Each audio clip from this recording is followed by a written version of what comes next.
Hi guys, I'm going to do this. This is a test. This is going to be my first video here in my house and with my microphone.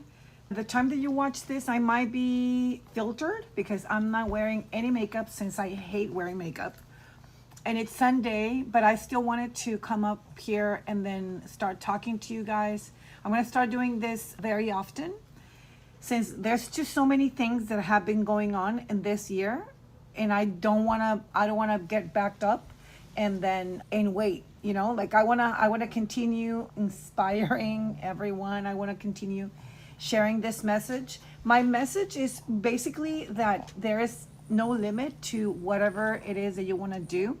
This year I went back to competing in dance, and surprisingly and not surprisingly, but the good news is that I won absolutely everything. So I used to be a world champion, and now I came back and again became a world champion right off the bat. And I am not competing in the over 40 divisions. I'm competing in regular competitions, for open competitions, like meaning nationals. My category is Pro-Am team, shines, dance, solo dancing. The point here is that I am competing against people who are as young as 15, and I'm 53. I'm gonna turn 54 in 2 months. Another thing that I started doing again is that I went back to school for engineering.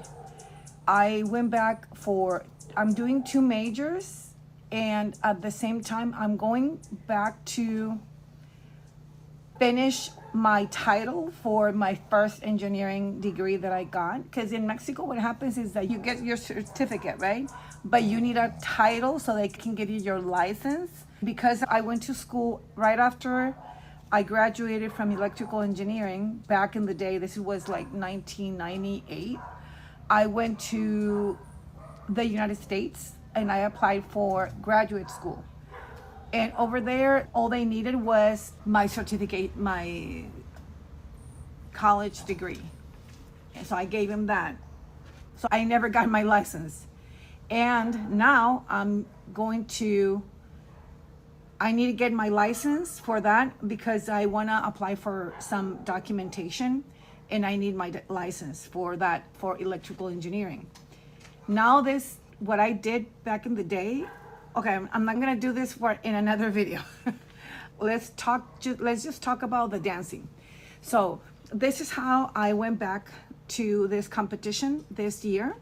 And my main message here is that I would say that I just want you guys to know that anything that you want to do is going to feel very scary. It feels every single day, and I have everything documented, because I did not know how scary it was going to be, and it was very, very scary. And you will find in every step of the way, you will feel scared. There's going to be points where you're going to trust yourself, and there's going to be so many other points in that journey where you're going to doubt yourself, and you're going to feel so stupid, and you're going to feel like, what am I doing here? Everybody thinks that, what is it that I'm doing here? And then you realize that all of that is not true.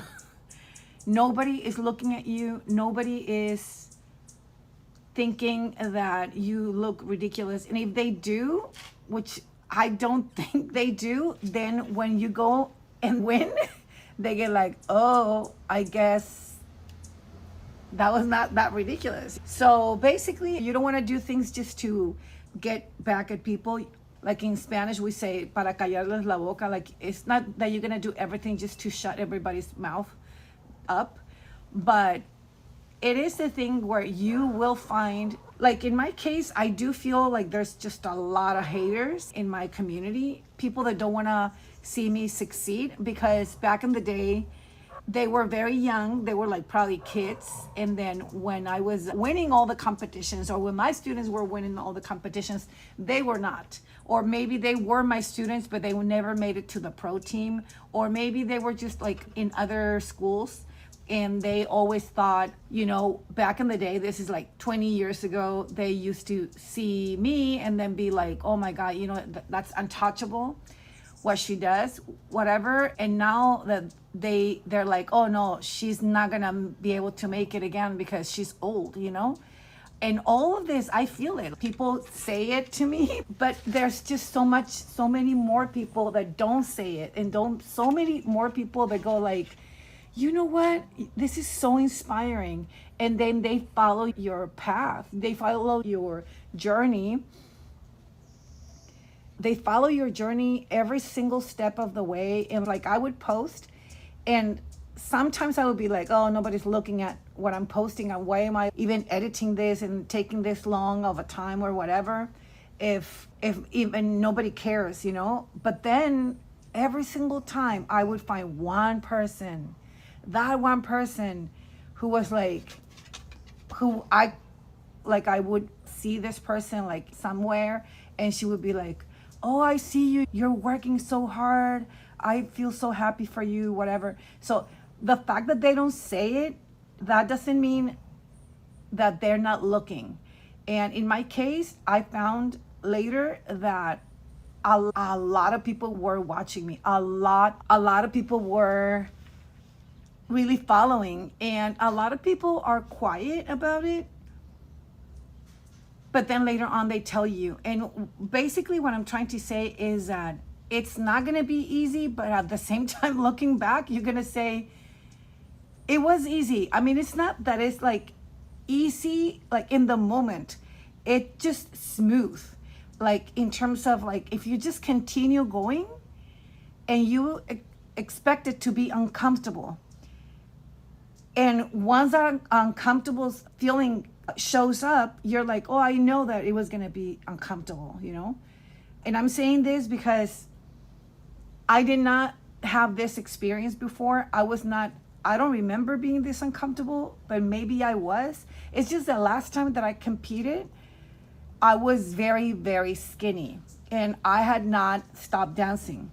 And this time around, what happened is that the competition was in March. Right now it's April. The competition was in March, and then in January, late January, I went to Mexico City. I live in Tijuana, which is across the border from San Diego. I went to Mexico City to see my team, my competition team, and the director of the competition team, this is a team that I own, but somebody else directs it. So the instructor goes like, hey, I need you to compete with us. And I was like, what do you mean? And I was 40 pounds overweight, 40 pounds over what I had been the last time I competed, which was like 10 years ago. What do you mean you want me to compete? And then he's like, we need you to compete because we need a girl, because one girl let quit, right? So I'm like, okay, let's do it. At the same time, I felt a lot of pressure, but then I felt very happy that he would choose me. He would say, I trust that you're gonna make it. So this is Luis. And then him and Felipe were always very going like, I know you can make it. I know you can make it. And every single time for all the rehearsals, I was dying of fear. I was so, because I was like, I'm not learning this. I'm not able to do it. I look awful. It was very hard, guys, very, very hard. So what I did was I would rehearse on my own every single day. I would do my challenges, like conditioning, working on my abs, on my core strength, on my flexibility, everything, because I knew that I needed to catch up fast, you know, in less than 2 months. Because I started training and rehearsing by like the 28th of January, if I'm not mistaken. And this competition was the 15th of March. So it was not even 2 months ahead. And I was, you know, feeling all this pressure. So when it came down to competing, I did lose some weight, but I was not tiny. I was still like, you know, I look older. I do look fatter. And I do look older more than anything in my body. Like my body does look more, you know, because it's more chubby and the whole thing. But at the same time, I killed it. You know, I killed it. They were very pleased. Everybody was like, oh my God, you're like, it's crazy how you do things, you know? It's crazy how much, because I have I didn't know that I had so much stamina. I built it like in a month and a half. I just built a lot of skills, you know. There were some skills that I was not able to build all the way, like losing all the weight. but I still made like a really good job. And then when I saw the video, I was not happy with the video. I was like, oh my God, I look terrible. This is after I had already won, right? But the fact of the matter is that I did win. I did win, and I'm preparing for competition in the last month of this year. So the next competition is going to be in September. Now it's April. And all of this is a lot of pressure in a lot of ways. And I'm saying all of this because I want you guys to listen to me, and then I want you guys to feel this about yourselves. Like, you can always improve. You can always go for your dreams, and do not expect it to be like so obvious. Don't expect it to be like, oh yeah, I'll make it. No, you're always going to be doubting yourself, always. So that's my message. You will doubt yourself. You will feel like you suck. You will. And then you're going to go and win. You're going to go and get that promotion. You're going to go and get that. And if it's your time, and if it's not your time right there, you will get it in time. Like, for instance, right now, yes, I did win, but that was not my main goal. My main goal is to win the World Cup, right? And the World Cup, there's just many of those, but like the biggest one is in December. So by that time, I know that I will be losing all the weight. So right now, I guess I gotta lose another 25 pounds. So by December, actually by September, May, June, July, yeah, by September when I go to Peru, I should already be in shape. So, by the way, I'm setting up my exercising regime and everything over here in my patio. I'm gonna be doing this on TikTok or YouTube or Instagram or something. So if you guys want to do it with me, I just really want to encourage everyone, especially women. Like, I feel like we have it so bad. We have it so, like, every time I see girls, that we're so insecure, you know, and I'm not an insecure person. And even though I'm not insecure, I do carry a lot of the social norms, you know, so I have to be fighting against that. Like, the thing that I fight against is like, I just make sure that it doesn't get to my head. So for me, is like, I always have to be fighting these ideas that society has of older women or whatever, you know, or heavy women or like large women or anything. So I always have to be fighting that. And for me, that's success. Every single time that I don't believe some bullshit they don't have to say, like, but it's out there, you know, those ideas are out there. And every time I pick one of those ideas and I'm like, this is bullshit, and I'm not gonna incorporate that into my daily thinking, that's a success for me. And basically what I'm trying to say is that go for whatever it is that you're dreaming, like, really go for it. And do not expect all the time to be flowers and rainbows, because it's not going to be. It's going to get better every single time, because you're going to get like, oh, last time that I did this, I was scared and it turned out okay. But then it's going to be another challenge. You know, the challenge is going to be larger and larger. And the idea is that you just got to keep on going, because if you keep on going, you will get there. Like, everything is going to be fine.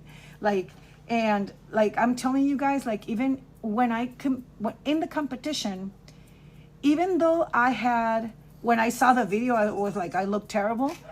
When I did the competition, that was the best run that I had done in the whole time. The best run. Oh, and then check this out. 2 days before the competition, I fell on the street and I twisted my ankle 2 days before. So, I mean, there was just a lot of things happening. You know, later on, I'll be making a detailed description. She's crazy. She doesn't like other dogs. Vente para acá. And I will be describing in detail if you guys want me to. This is not my dance channel. This is my real life channel. And I'll be talking to you guys about many different things. Like, I came back to engineering. I'm doing now 2 different engineerings, and I'm doing my project for my first engineering lately that I want to talk to you guys about, because I mainly want to encourage you, because I know that a lot of you ladies are disappointed with life or with men and whatnot. I got a divorce, a very nasty divorce that got me really, really sick. I was broken. This was 10 years ago. And then I thought that my life was just going to be, I was never going to find a good person, you know? And now I'm married to this guy who is amazing. He's an amazing guy. He's much younger than me and so nice. Such a nice gentleman. He's a true man, a true good man. And I remember during the pandemic, I was like, this is never going to be for me. Like, I'm never going to have a partner. I'm never going to have a good man. You know, like, and those thoughts get to you, you know? But then deep inside, I knew that I was like, no, everything has to work out, you know? And it did. I met him at the very end of 2020. So at the very end of that year of the pandemic. And ever since, it's been beautiful. I'll be talking to you guys about that later on in other chapters, in other episodes of this. I hope that this is good. Next one, I think I'm just going to stream it. I think I'm going to be good at streaming right away and then not jump cutting in. So thank you so much for watching. If you please send me messages, find me on Instagram. I might have Gabriela X or Late Bloomer Best Life. Send me a message or comment over here. I'm gonna try to keep up with this. I'm gonna try, because there's just so many things that I do that I really want to share with you guys, because I mainly want you guys to know that absolutely everything is possible. It's crazy. It's like really, really, absolutely everything is possible. And it's not going to be, you're not going to believe it while you're going through at it, like while you're going at it. But by just having faith and then just going like, you know what, closing your eyes and just being like, fuck it, I'll just do it. It'll end up everything working out and everything like really, really good. So ask me anything and I'll be doing other episodes. Like, trust me, my life is pretty fun. And I want to talk to you guys about that.